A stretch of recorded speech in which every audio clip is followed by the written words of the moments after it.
এখানে আমি যদি সামারি করি তাহলে আমাদের ৭৩ মেহেরপুর একে মোট মনোনয়ন হচ্ছে ৯টা। এর মধ্যে বৈধ ঘোষণা করা হলো 3টা আর বাতিল ঘোষণা করা হয়েছে 6টা।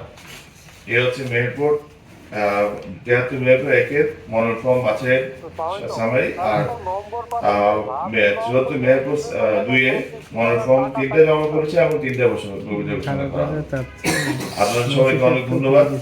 আর এই সুযোগে আমি একটু আপনাদেরকে অনুরোধ করবো, প্রথমত হচ্ছে যারা এখানে যাদের আবেদনপত্র মনোনয়নপত্র আমরা দেখে বাছাই করে যেটা যাদেরকে বাতিল করা হলো, আপনারা আজকেও আবেদন করতে পারেন। কালকে আমরা এটা সবাইকে আমরা দিয়ে দেবো, নকল দিয়ে দেবো, আদেশের নকল বা সার্টিফাইড ছবি দিয়ে দেবো। আপনারা আবেদন করতে পারবেন নির্বাচন কমিশনে 5 থেকে 9 তারিখের মধ্যে। এবং সেখানে মেহেরপুরের জন্য হচ্ছে 1 নম্বর ভোটটা নির্ধারণ করা আছে, সেখানে আপনারা আপিল করতে পারেন।